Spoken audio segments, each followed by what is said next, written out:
শিল্পীর কাজের গভীরতা ও স্বকীয় মাত্রা মেলে ধরা এসব ছবির মুখোমুখি হয়ে ভাবতে হয়, স্তম্ভিত হতে হয়। রং তুলি দিয়ে দীর্ঘ জীবন ধরে ক্যানভাসে তিনি যে আকুতির রূপান্তর করেছেন তা যেন এক মাটি জলবর্তী পাঠশালা। নীল চাঁদের আলোয় এই পাঠশালায় স্নাত হয় ছোট খালের উপর ছোট বাঁশের সাঁকো, জেলেদের জাল কিংবা নারীর কর্মমুখর যাপিত জীবন। আন্দোলিত হয় মানুষের মূল্যবোধ। যে বিষয় নিয়ে কাজ করি, বিষয়টা হয়তো অনেকেই কাজ করেন, কিন্তু প্রত্যেকেরই এক্সপ্রেশনের একটা ইন্ডিভিজুয়ালিটি থাকে, একটা আলাদা আলাদা ভাব থাকে। 50-এর শুরুতেই আঙ্গিকগত নিরীক্ষা নিয়ে সচেতন ছিলেন শিল্পী সৈয়দ জাহাঙ্গীর। শুধু আঙ্গিক নয়, রং ও মাধ্যম নিয়েও তার পরীক্ষা শুরু ওই সময় থেকেই। বিচিত্র সব বিষয়ে এঁকেছেন, একে একে জড়ো করেছেন বহুমাত্রিক বিষয় আর অনুষঙ্গ। স্বাচ্ছন্দ্য বোধ করেন প্রকৃতিতে। পাশ্চাত্যের আঙ্গিক ও রুচিবোধে প্রাণিত হয়ে প্রাচ্যের রূপ রস গন্ধকে সঙ্গে নিয়ে তিনি তৈরি করেন তার নিজস্ব চিত্রভাষ্য।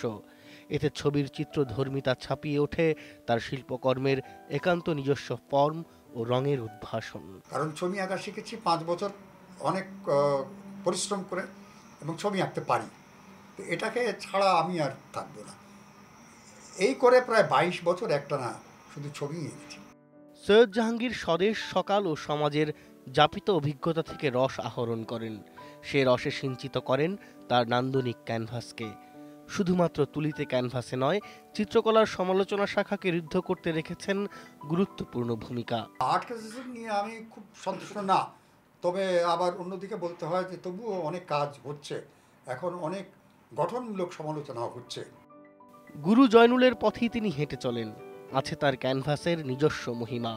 স্বদেশের মানুষ ও তার প্রকৃতি, সবুজ শ্যামল বাংলা, নদীনালা, আকাশ বাতাস, সর্বোপরি এদেশের মানুষের জনজীবনের চিত্রপট ফুটে ওঠে তার বহুবর্ণিল ক্যানভাসে। উনি ক্লাসে এসে আমাদের একটা মুরগির পা আকার ড্রয়িংটা করেছিলেন, এবং মুরগির পায়ের মধ্যে উপরের দিকে একটা যে নখের মতো আছে, তারপরে পাগুলো ছড়িয়ে গেছে।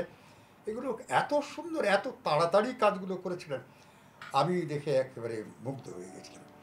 সাম্প্রতিক চিত্রকলায় প্রকৃতি ও মানুষের নানা অনুষঙ্গ খুবই যত্ন ও অভিনিবেশ সহকারে উঠে এসেছে।